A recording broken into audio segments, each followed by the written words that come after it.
seen extreme benefits from this. With AI, they've been massively behind in the game. It's just tricky to go from being a hardware-first company to move to software. App Store revenue is projected to reach 138 billion. There was a product that Apple could offer from your phone direct, like that would cut out any need to jump into one of the platforms like ChatGPT, Perplexity. If that was the case, it would favour big brands with huge marketing spend. Anyone with an app is already doing ASO, they just might be doing it very poorly.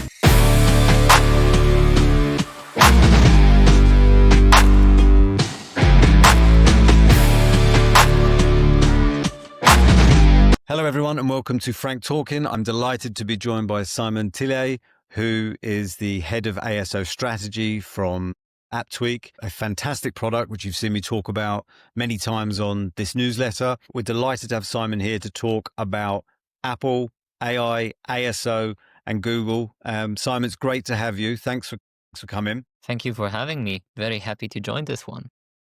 It's a pleasure. Did you want to give just a quick intro to yourself, AppTweak, for anyone that might not be aware of the company? Sure thing. Well, when it comes to myself, I think my name's already been mentioned, so the few bits of information I usually say is I am French, which means I am opinionated and happy to be. So hopefully that will also transcribe to some interesting conversations today. I've been in app growth ever since I started my career, so it's almost 10 years now.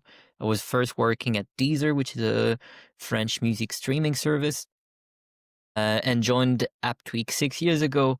And basically have been with the company ever since. So much growth as we went from a company of 20-30 when I joined, 20-30 employees, and now there's over 100 employees, offices around the world, and so many clients with so many questions that I get to have the most curious and crazy job at the company, I think, which is basically trying to keep up with anything and everything ASO related and trying to make sense of it all. So really happy to be here to share a bit of that. Perfect, Simon. Thanks again. Yeah, we've got lots to talk about, so we'll just get into it.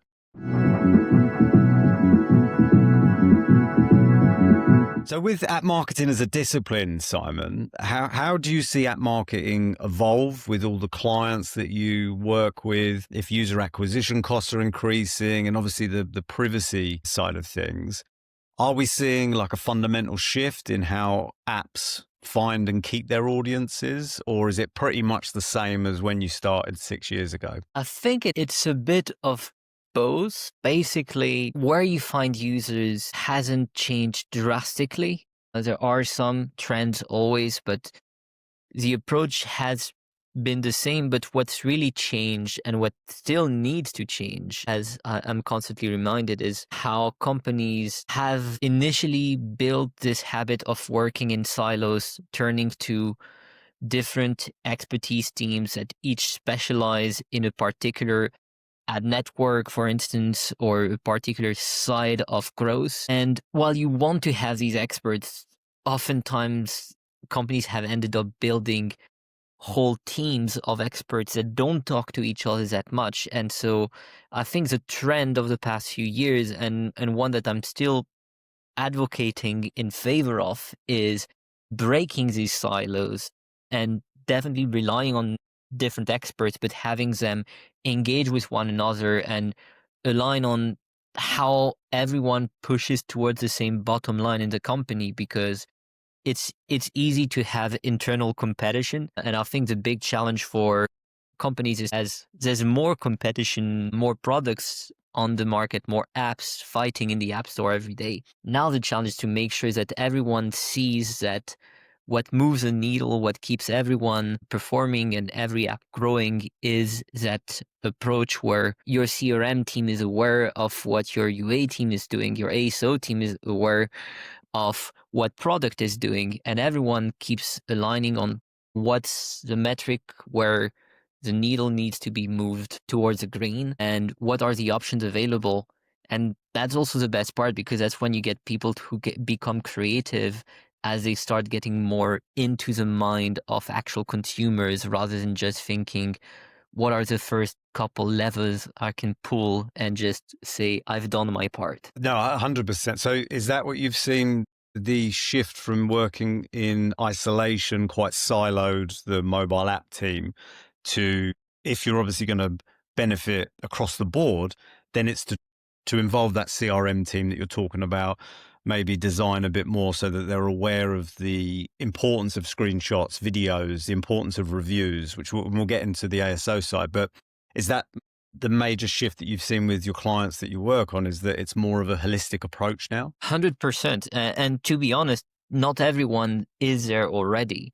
But if I look specifically at one of my favorite topics, which is custom product pages on the App Store, they've been a great change because basically a few years ago, we went from having one page that had to deliver every message or be specific about which ones we had to omit, and have this situation where that meant the ASO team kind of didn't engage that much with other teams. I just had to try and say, well, where's that big bottleneck where traffic is coming from many different places, but everyone passes through the store, and we need to have this kind of vanilla message that everyone's going to enjoy just to keep them going on in their journey. And then 3 years ago, essentially, Apple gave us custom product pages, this option to have landing pages in the App Store and start actually having a segmented approach, making sure that we gave the right message to the right person. So it's been a journey to start advocating, building with our clients some custom product pages, helping them on that effort. And now I'm kind of reconnecting to something that came a bit later, which is the option to also deep link from your CPP and saying, okay, it's not going to be just about getting that download. It's how do we not only give the right message, but then send the user to the right place in the app for them to really have the best experience possible. And I'm guessing as well with custom product pages, the customer acquisition cost is lowered as well because it's more relevant in terms of the query term, the search term that is being used. 100%. I mean, we've been particularly working around Apple ads, for instance. And so with Apple Ads, we've seen extreme benefits from this. First, because indeed having that landing page that's tailored to the search intent means you have better conversion rate for the same amount of spend, which means lower CPIs. But it's also been a part where you just have better tap through rates. And we've seen, not always, but in a fair amount of cases, we've seen that even meant better value in the auction, which meant that Apple's own algorithm was starting to favor an app with a CPP in the auction to the point where they could scale without having to actually increase budget. And I want to make sure everyone who listens to us have reasonable expectations. I'm not saying you're going to double your impression share and triple your installs overnight, but we do see that there are these trends and really across the boards. Earlier this year, AppTweak actually released a data report on multiple ASO trends, and specifically when we looked at the impact of CPPs on Apple ads, what we saw is that no matter whether Apple ads were used for brand campaigns or targeting generic keywords or competitor keywords even, there is this trend where most CPPs overperform compared to the default. So they're really a big focus of ours now, and we're trying to make sure we help our clients discover what CPPs are out there, whether from competitors or from other industries, to simply get inspiration for what they can do on their own, identify search intents that they can go after, and measure the impact to actually prove this, because that's also been a big challenge of working with a larger growth unit rather than just on a very small team. It's communicate your impact. Don't just say, oh, I have this or that metric, which is very specific, that moved up. No, if you're able to start saying, well, this action helped us increase installs by X% or save X amount of dollars on the campaign in just 1 month.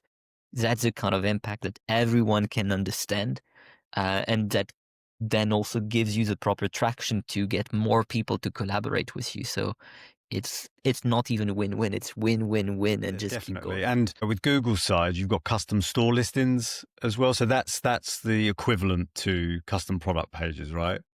Yeah, absolutely. They're a bit trickier to use on the details. Basically, you have more targeting options, which is great.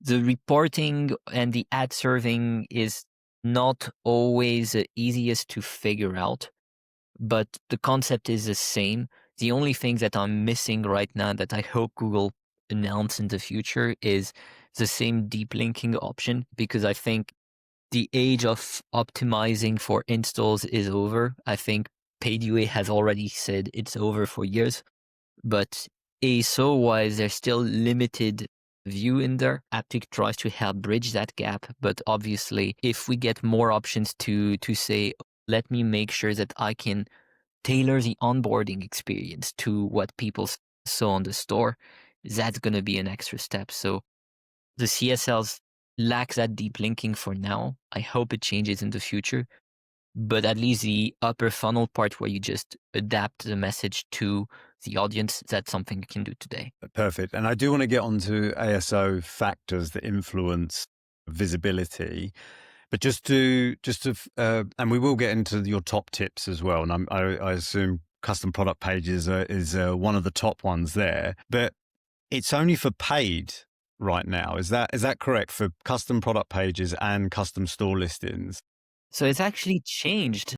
So custom store listings, there have been more organic options for a while. The first organic options we had was just per country, where basically Google realized that some businesses might need to show something different between, let's say, Mexico and Colombia. But when you were working on your default page, you could only target the language Spanish for Latin America. And so you had that issue. More recently, they've added also the option of just adding custom store listing for specific keywords that you input. And so you've had that option to really go after not just paid search, but organic search as well.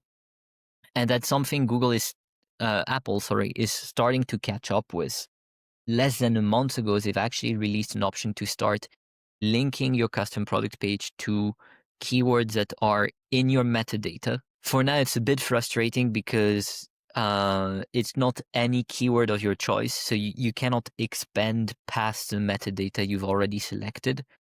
That may change, but I have absolutely no information about it. I'm just doing a bit of wishful thinking. But it's true that at least we're now seeing this situation where it's not just paid. It's not only for those who have deep pockets to finance it. The paid part is still probably the best way to maximize the impact today, but anyone should really try it, to be honest. No, definitely. And the one thing I've always found, it's good to get your expert view. Like when you're targeting locations, I always found there's a lot more flexibility with Google, whereas with Apple, it default, especially if you're working in like a fintech space with like high regulation, and you really do need to differentiate between certain countries.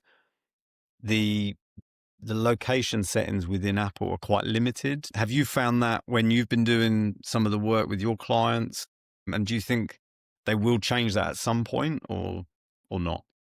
That's a really interesting question. I think there's multiple layers. When you compare Apple and Google, I think I don't remember the exact numbers, but I can tell you there are more locals, which are these languages, but also paired with the idea of certain countries. You have more on the Play Store than you have on the App Store. So that could explain part of the situation. The main issue, though, is that both stores have been built on an architecture that I think would be extremely hard to change now, because it's really at the foundation. But it was that you would upload a page that's based on a language first, and then both stores added the idea of locals, where it was more of a situation in which um you could have more than one English language, for instance. And sometimes you saw the biases in terms of which countries are expected to have more or less phone user bases, because we're still having only one Arabic language in both stores at the moment. So that has made a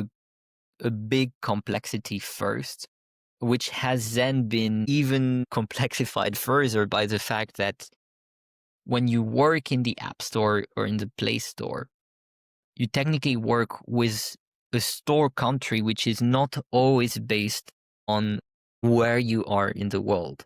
It's not your GeoIP that determines your store country. It's usually your payment method. And so I think particularly for finance apps or as you mentioned, generally very regulated apps, you have that challenge of which languages are available in the countries I want to target, and also where do I have to be extra careful about the payment method that's used and the question of is this still available? One example I had with a client is that when we were actually engaging in advertising in the US, we realized that there were keywords in Cyrillic that were quite popular for them. And we actually traced it back to the fact that you have users in Russia who will make a great effort to try and actually have access to the US App Store instead, simply because their assumption is there are more apps available in that store, and it's actually true.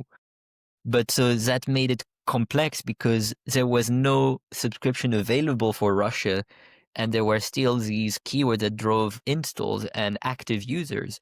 So that kind of put the question of should there be a strategy at some point to actually make the subscription tier available in Russia. And then we also had the whole geopolitical questions that come with that. But so you have these heavily complex questions. And in here, I think the best advice I can give is try to keep it as simple as possible and start from the user experience. Go back to the question of where should most of your users come from? Where do you expect them to come from? What languages do they speak? Are these languages available in the App Store? Are they tied properly? Accept the complexity, but focus on what you can change today, because indeed the architecture here has been there for such a long time that there's no certainty. And then obviously, if we're trying to recruit people from other sources, from outside the store, and not just counting on them to open the store and start finding your app through exploration or through search. For all the referrers part, this is when I get back to the custom product pages and custom store listings, because again, it gives you those guarantees of having more certainty of what people see and how that is the most relevant for their context. App marketing is a big business, right? So we've got 2 million apps in the App Store. Estimated 92 billion iOS app downloads are expected by the end of 2025. The App Store revenue is projected to reach 138 billion, outpacing Google Play, which is a cool 80 billion. But this is big business, which you have dedicated teams, resource allocated to this. And for those marketeers that are watching, or brands that think, oh, we've just invested in a native app, maybe it's a startup, maybe it's a legacy brand catching up, and they're keen to understand what really does move the needle in terms of app visibility within both the App Store and also within Google Play. So we can touch upon the store listings optimization. So I'd love your thoughts on those, like the name, the subtitle, the description, and the impact that has. I'd love to get your thoughts on off-app metrics, if that makes sense. So not the store listing. So it could be downloads, it could be external links, it could be whatever that you think that would contribute towards improving your visibility. And the last thing I'd love just to get your thoughts on is, and you touched upon this earlier, I guess there was a big focus historically on installs and the number of installs that you get, but the retention of the app and the retention of the user for the app.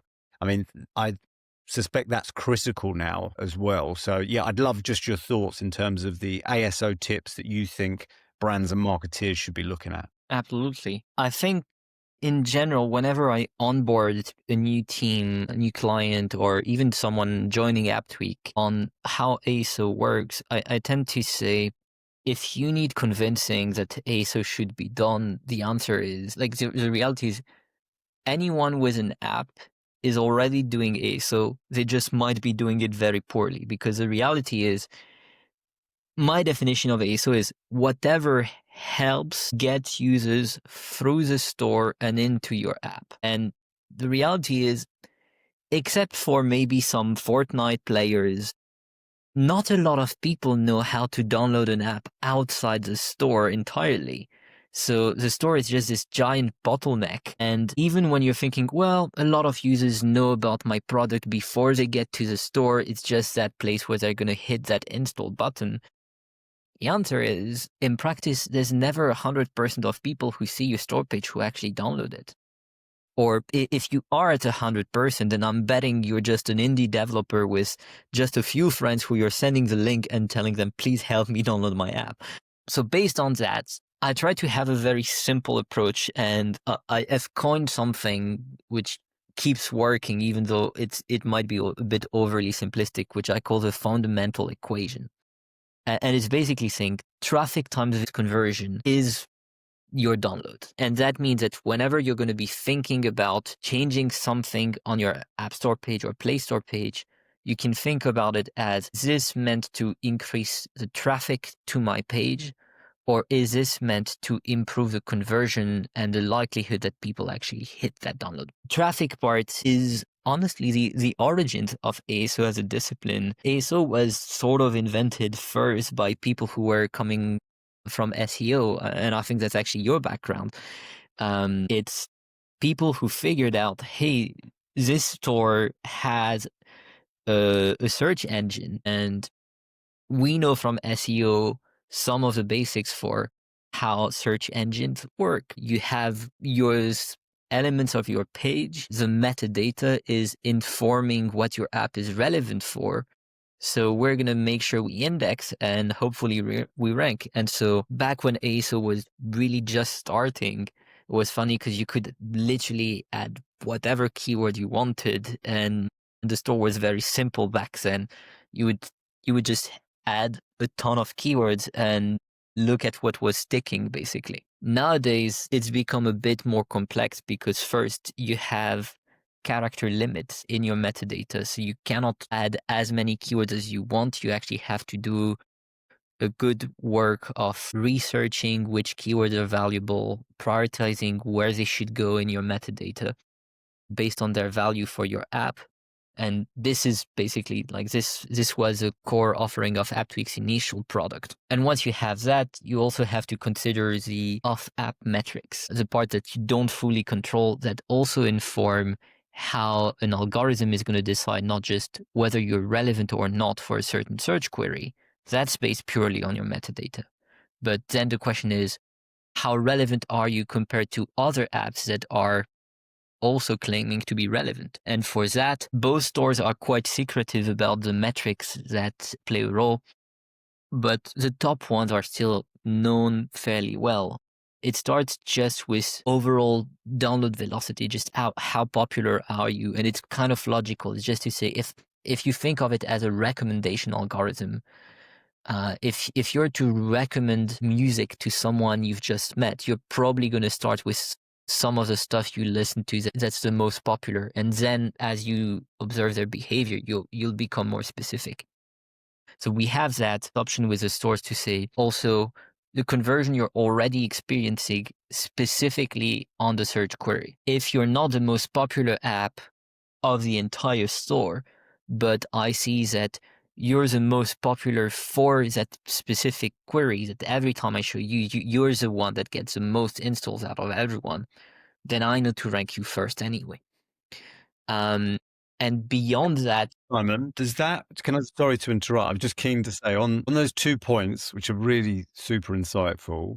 On the first one about download velocity, is it something like, so DeepSeek, when there was a dropped in the press, I think it was back in March, about this LLM from China, and everyone wanted to go, it was on TechCrunch, it was everywhere, everyone wanted to go and download it. So all of a sudden the downloads would have increased significantly, which I did see on the AppTweak's platform, and I think I put it into a newsletter a couple of weeks ago. With that download velocity, would that essentially mean that they would increase in rankings for multiple keywords because they're getting down. Yes, with one key requirement, which is that they actually make the effort to signal they want to be seen as relevant for these keywords. So basically make the work of having those keywords in their metadata. And that's actually one of the reasons why, despite the shift of ASO towards creative optimization for the past already 5 to 7 years, I would say, despite the fact that now we kind of realize creative optimization is also a big part of ASO and something that really should not be neglected. The keywords part is still not dead. It's still something that's worth doing, because if you're about to buzz, if you're about to go into a big marketing campaign, but you're not doing the effort of essentially explaining to the App Store or the Play Store, these are things that people search for and that my app is relevant for, then you're going to basically miss the chance to get that compound effect where your initial boost kind of signals this is a popular app. The store pieces it together with, I know this app is claiming to be relevant for those keywords, therefore I will give it more exposure. If you forget the step where you actually indicate the keywords, then you're still getting the first boost, but you're not getting the compound effect after that. It makes total sense. Yeah. And that's the full ecosystem you need to be aware of, right? So on your store listings, you've got the name, the subtitle, or the short description, sorry, for Google. You've got the keywords on Apple. So no, it makes total sense. And the other question I had, to your point on the keyword download velocity, is that just organic, or can you amplify that through paid as well? So if you are getting installs off a paid keyword, does that help to improve the organic rank as well? So this is a very tricky question because we don't have a definitive answer, to be honest. We have seen cases where it's worked. And so I think it can work, but we also have situations where people expect that it will work automatically and it doesn't. Like I can actually say, because I was already in the space at that point. Back in 2017, when Apple introduced what was then called Apple Search Ads, which is now Apple Ads with more inventories. But when Apple Search Ads first came out, there were these situations where simply winning the auction would actually also mean your app got a boost in the organic placement. So if people would scroll down, they would still see you again. That's not something that works automatically anymore. Like, I think that it hasn't been the case for years now. But we still see that with some of our clients, the action of bidding, winning the auction, getting taps, getting downloads out of a keyword from paid is still a strong enough signal that it translates back into the organic algorithm and where the app ends up ranking after the campaign has gotten some traction. Challenge is there's no clear mark. I think it changes with every keyword you target. So today, AppTweak has actually a big side of the company working also on providing tools to support investment into Apple Ads, smart decisions in Apple Ads, and trying to bridge that gap between organic and paid, because at the end of the day, it's just search. Most likely the store treats it as simply search. And even from a user perspective, users don't really pay attention to whether they're clicking on an ad or on an organic result. They're just looking at what looks good in their search results and deciding, I'll download here, or this doesn't look for me, I'll just skip. And I guess the thing is, it favors, if that was the case, it would favor big brands with huge marketing spend that can bid on competitors, for example, and then see their organic visibility increase due to the fact that they're bidding on these competitors. And I guess as well, you could customize some CPPs for your ads that would then mirror what the competitor looks like. I mean, it's quite an aggressive form of marketing with it, but I guess that's something that you'll see as well. With certain limits, I would say even the biggest brand, usually when you have a very large brand, then you'd rather not try to impersonate someone else first. And then the organic ranking still looks more at the exact conversion on the keyword than it looks at the overall download velocities. McDonald's is not about to overtake Burger King on the word Burger King simply because you just have that natural search intent that says, I'm looking for Burger King, I'm downloading Burger King. But where you're right is that we are seeing some brands taking very interesting approaches to this and indeed using CPPs. I think one famous example has been how Opera, which is, with all respect, not the number one browser out there, they've been using CPPs to go after people searching for some of their competitors and just trying to have a bit of tongue-in-cheek approach. And so one design that I always find quite funny is how if you search for Firefox and end up seeing their ad is mostly just a presentation of Opera's feature, but the very first screenshot simply says, fires a fox. And it's just an approach to try and catch your attention, say, yes, I know you've just searched for this. I'm not trying to tell you I'm that, but rather than go straight to the, hey, I think I'm better because of this or that, let me make sure you first kind of realize, hey, there's someone else trying to speak to you right now. Theirs is still quite an aggressive approach.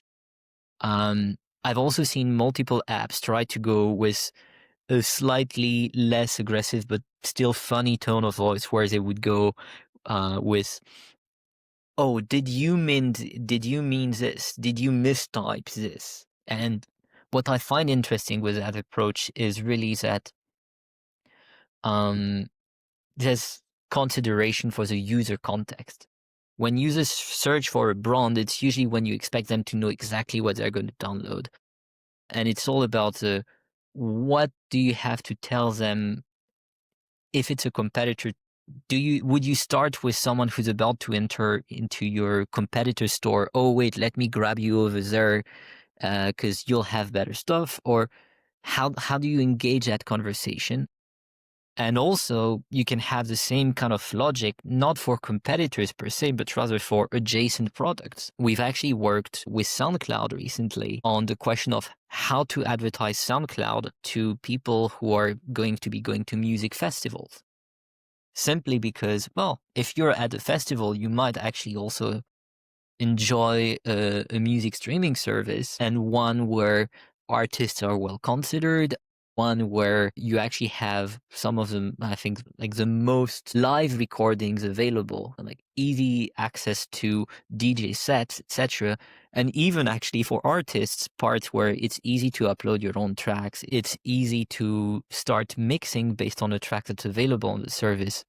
And I'm turning into a bit of a commercial for them. I really like them as a client, but what I found really interesting in this, and what I think can inspire people listening to us, is that was really kind of covering the full spectrum of how do I start the conversation, and then how do I choose which of the argument is going to be the most compelling, because there's I know very few apps today that I'm going to end up thinking they have only one feature that people are going to be interested in.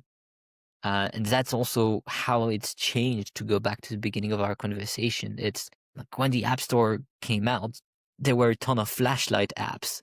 I don't think a lot of people download flashlight apps anymore. And if they do, I think it's actually because they're told, oh no, it's flashlight, but you can change colors, you can change different things. Like there's a lot more that needs to be said now. And so it's an overall marketing challenge. It's not just about the store anymore. Do you know, on that, just it does make me laugh because when was it 2007? Was it launched, or 2008? The App Store? I can't remember now, but 2007. 7. And I always remember, like, people were amazed at the Carling, the beer app, and it was just that you could drink a beer on your phone, and I it's great how far we've come from that, to be honest. But yeah, that was kind of seen as an innovative app at the time, but yeah, glad we've moved away from that.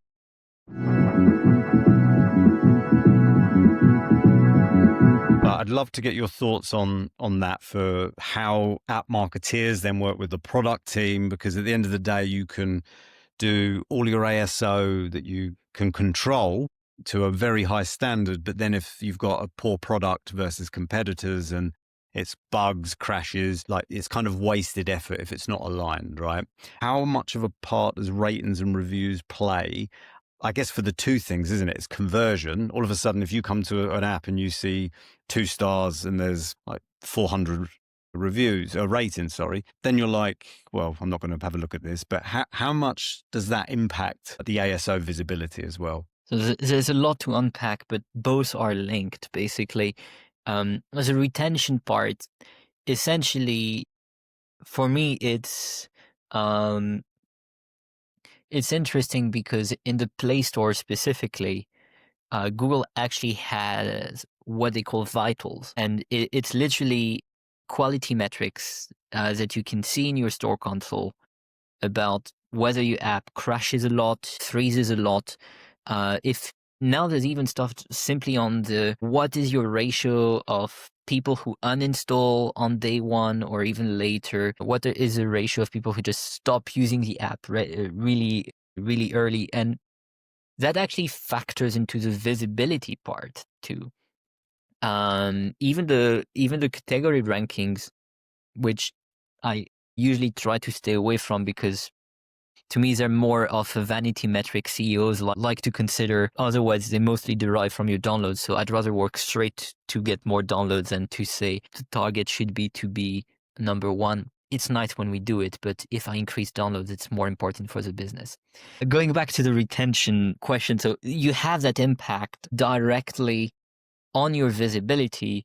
And for me, it's something that's just a way of inviting marketers to weigh in on the product roadmap, because any product manager is likely interested in making sure that their features, their app is actually used by a lot of people, enjoyed by a lot of people. So they should worry about this by nature.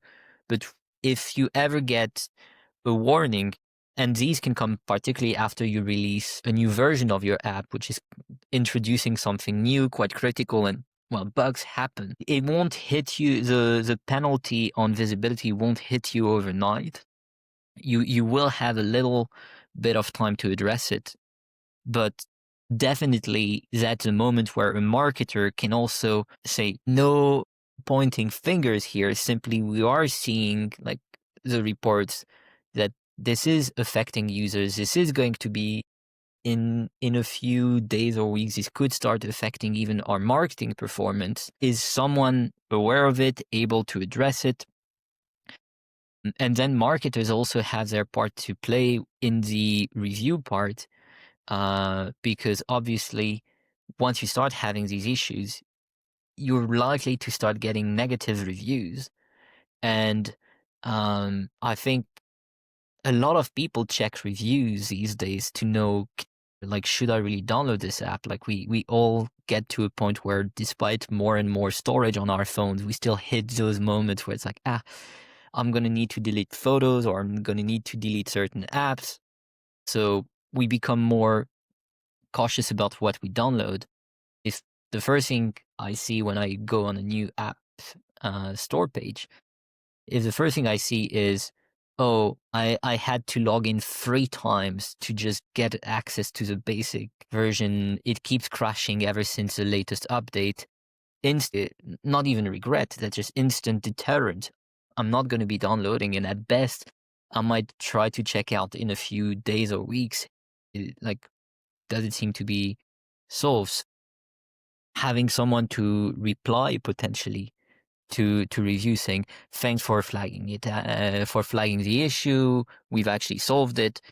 When you reply to reviews, you're A, showing you care about your user, B, potentially fixing someone's problem, but C, making sure that even if the person has already decided to forget about you, the next person who reads this actually cares. And so definitely reviews are important, but for marketers, it's not just remember to try and give a good image. It's look at what's being said. Sometimes you have people suggesting new features or sometimes telling you why they love your product. So if you're looking for new ads to run, if you're looking for new arguments to share, that's a gold mine. And you can do the same at looking at what's happening with your competitors. We did that with a client of ours a few years ago. We just went and mined their reviews. So there was a group of people saying, this is better than this product. And it was basically telling us, oh, okay, interesting. Here we have people who make specifically the comparison. We tied it to one of the features. And then we used that as an ad when people would be searching for the competitor saying, well, our alternative has this benefit that you won't find here. And instantly we had better performance and more skill, lower CPIs. So the work around reviews, like, it starts with understanding how you can make sure you flagged a retention issue, you shared it with the product team, you've also made sure it won't affect your conversion, and then it goes to how can I go beyond that to just expand the general approach I have to marketing. Definitely. And last point on the reviews, there are tools that Apple and Google offer that you can promote the review within the app itself. Like I've seen many times, you enjoying this app, why don't you leave a review, and incentives, because developers know the impact it has on conversion, reputation, and also the visibility within the App Store. Yes, so actually on the App Store specifically, you can only have that prompt. Like, the prompt doesn't make it easy to leave a review. It's mostly to collect more ratings. But the average rating is one of the first things people check. A few years ago, I used to say, 4 stars is good, 4.5 is excellent. Below 3 is very mediocre. I think by now we're really going to the point where 4 is expected to be really the standard. So I would still call it good, but it's going more and more towards a good enough rather than the good, enjoy it. You can't satisfy everyone anyway. And so you have those challenges of getting more people to leave these ratings.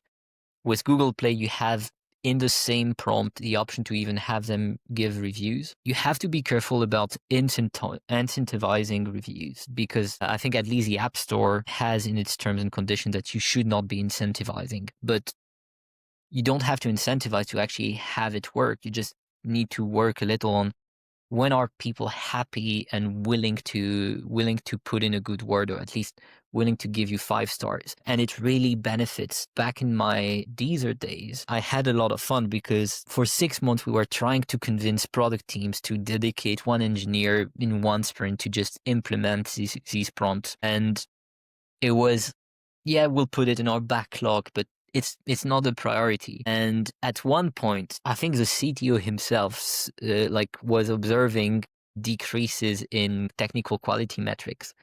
So the iOS team got an OKR that was, okay, this quarter we want to make a big push to re-improve the quality of the technical quality of the app. And actually one of the key results was also going to be linked to the average rating of the app, which had fallen below 4 to 3.9 stars. And so they came to find us saying, hey, we remember you were telling us about this, like, how can we do this, etc.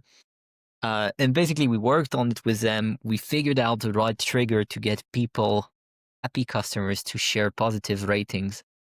And I think within 4 to 6 weeks of rolling out the prompt, the average rating went from 3.9 to 4.7. And then the iOS developers would actually start mocking the Android developers because now they had the better rating. So the Android developers came to work with us too. And so I really have these fun memories of that moment, because it was also a good way of explaining sometimes the reason to get people to work together is, everyone has their own priorities, but a good competition between 2 different dev teams can also help advance your goals as marketers. Definitely. You sound like you've done a great job getting the product and the engineer team on board. So yeah, that's a great, great story.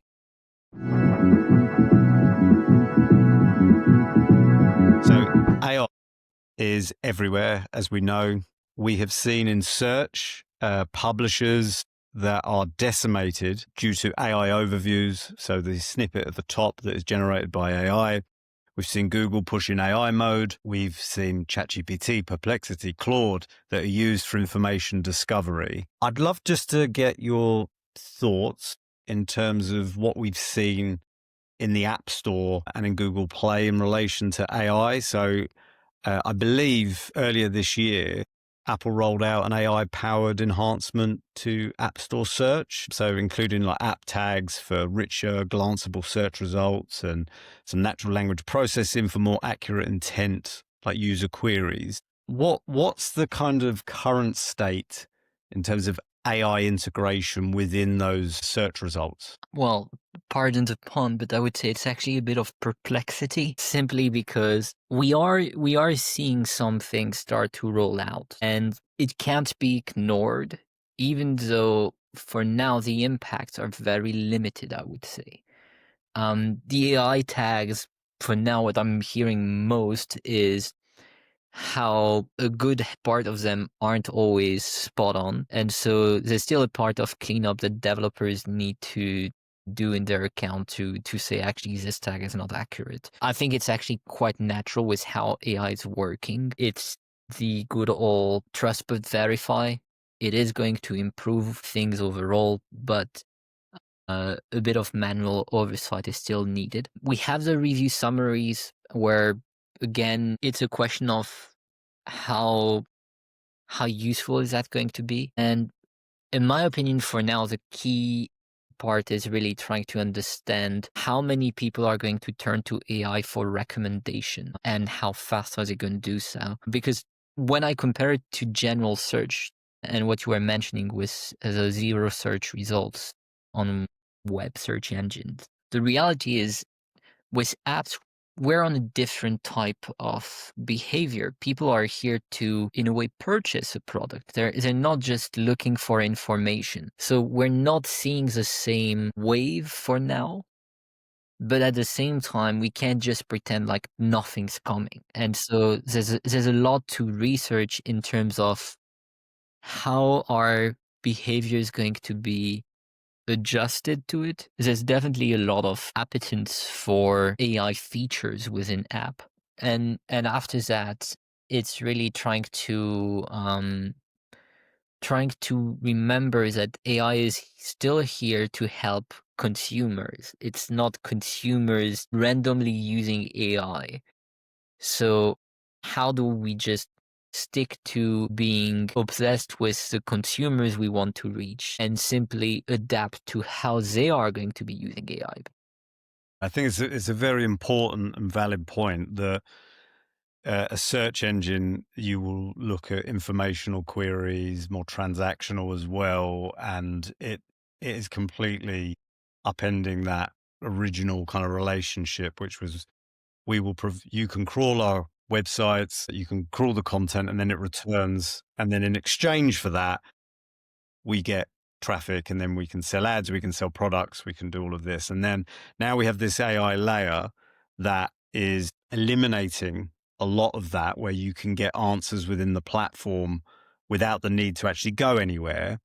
But to your point with the App Store, it does serve a different purpose. And I'm guessing that some of your clients will also have seen acquisition through AI search. So through ChatGPT, through Google AIOs. And I guess that's another method of discovery for your clients. So that's something we're trying to measure, because today we are a bit limited in what data we receive from stores into like where did the user come from. But working with incrementalities is definitely clients who are trying to start measuring these questions of simply are a lot of times it's their SEO team also working on what is now called by believe. And when they make a big push, do they also see a change in direct traffic coming to the store? So that's something we're trying to track. I think it's still a bit early, but it's is a trend that is going to come more and more.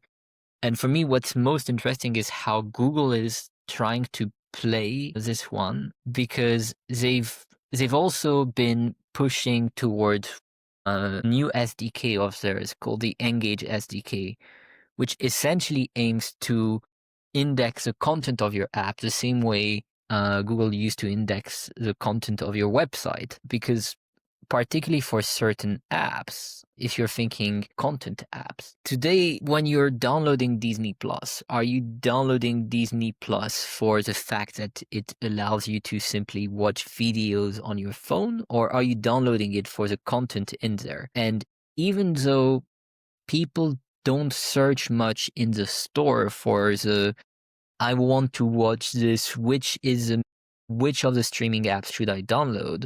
In terms of recommendations, that's what they want. And so Google is starting to move towards this question of, can I provide experiences? Can I provide some kind of visibility to content that I know is popular, and making sure people are driven to the proper app, have a good time there, purchase, because then the commission that Google gets out of a purchase, same for Apple, also means it's in their interest. It's also the promise we got from Apple when they first announced the whole Apple Intelligence part, and it's still on the table. Just because they're a bit behind doesn't mean we won't get there. In fact, their whole approach to saying they wanted to have on-device intelligence had that key benefit. But in here for now, at least, I still have to say, point Google. I want to see more from Google. I want to see more from Apple. But I'm seeing that this is also one of the future for app discoverability.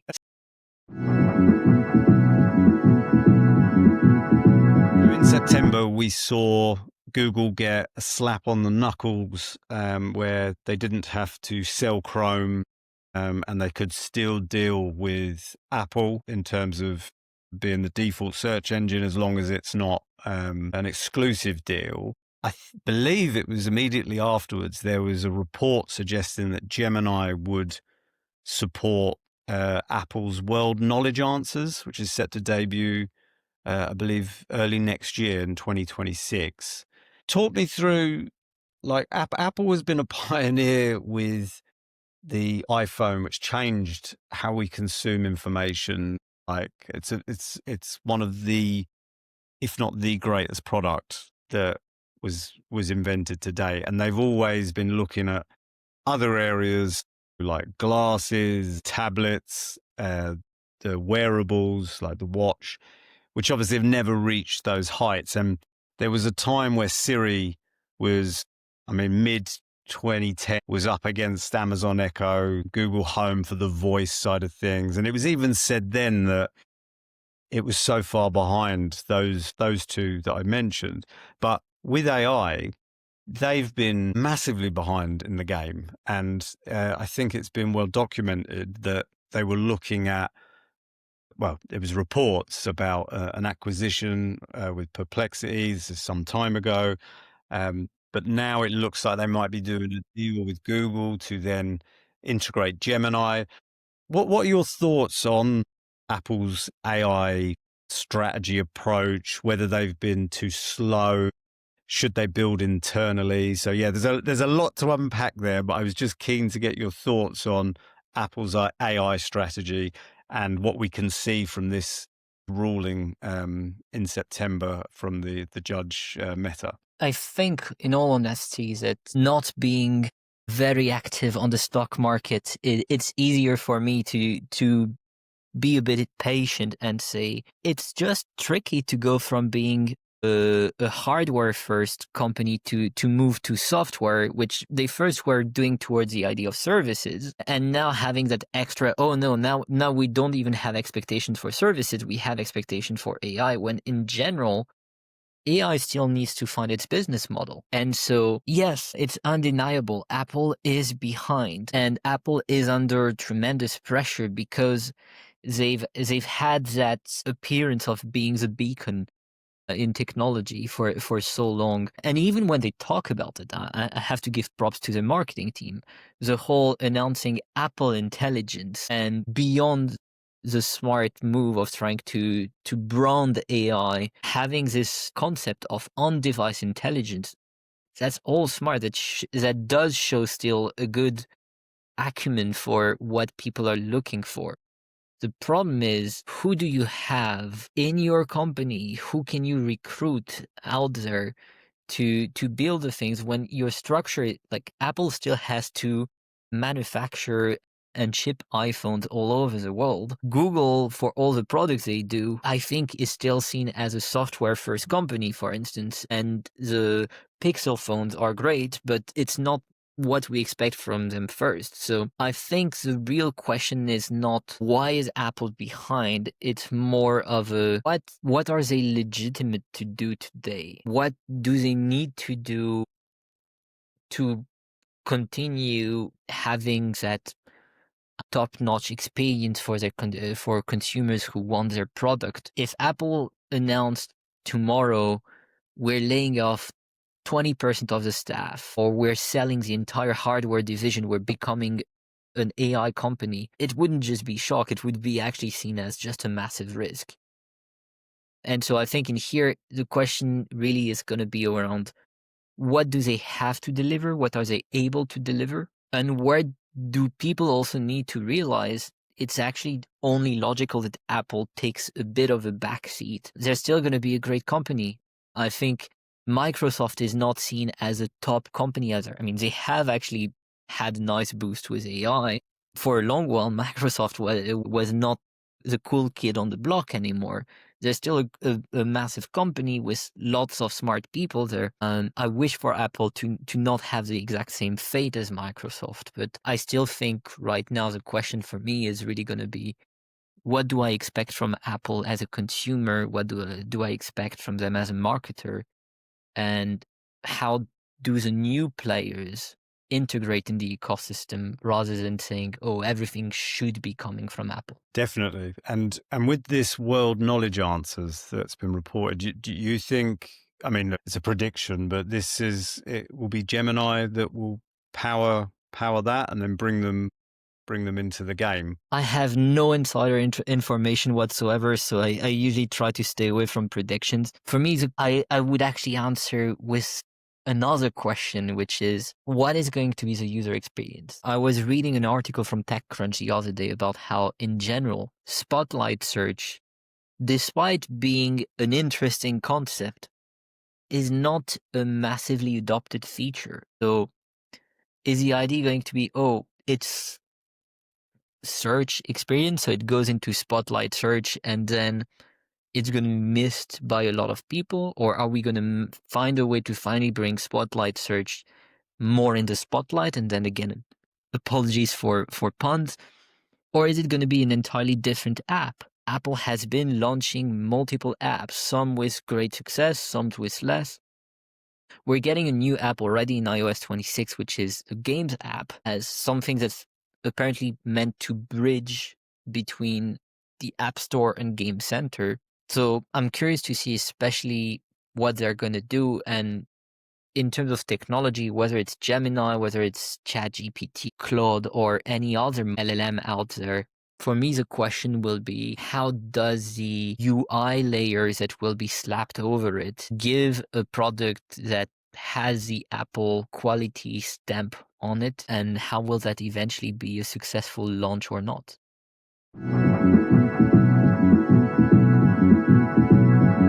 I think for years, there was always a suggestion in the search community about Apple launching a search engine, right? Which didn't, because you'd have an Apple bot that would be crawling. You'd think, oh, what's going on like with this? It didn't make sense because of the deal they had with Google, because why would you invest? And the amount of capital that you need to throw at that is insane.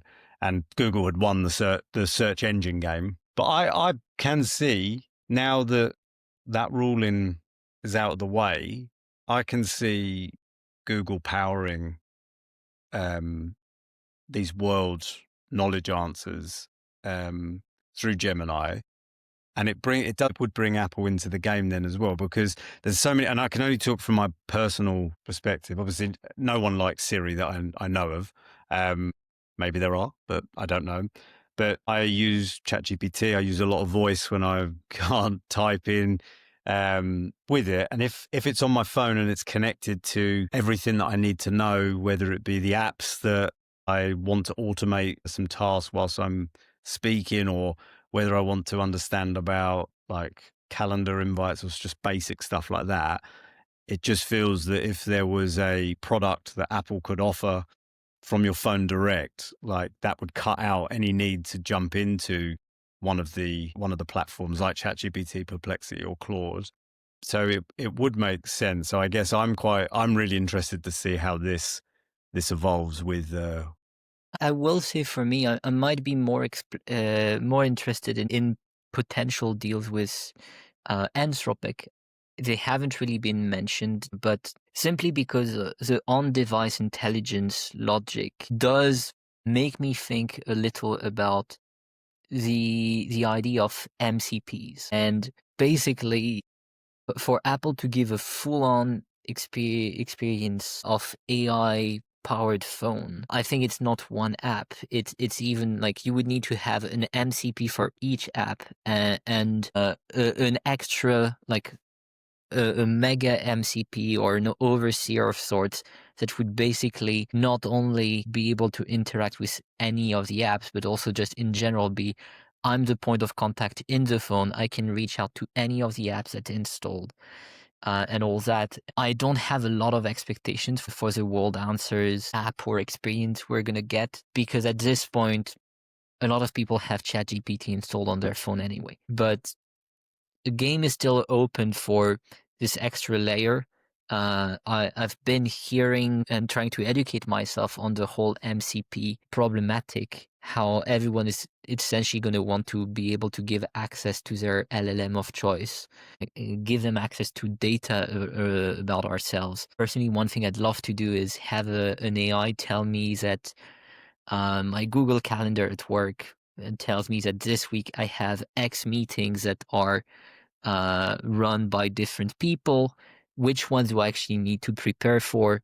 Are there any meetings I've called for and that I need to make sure everything's ready before the meeting takes place, etc.? And so I think if it's not just one calendar app, but my entire phone that can do this, then it's going to go back towards the mix between hardware and software, and that's where I'll be expecting Apple even to deliver something significant, even if we potentially could be still a few years away and not just a few months. Fantastic. Thanks a lot, Simon, for your insight. It was amazing to learn even more about ASO from the stuff that I've picked up from AppTweak and the work that you guys do.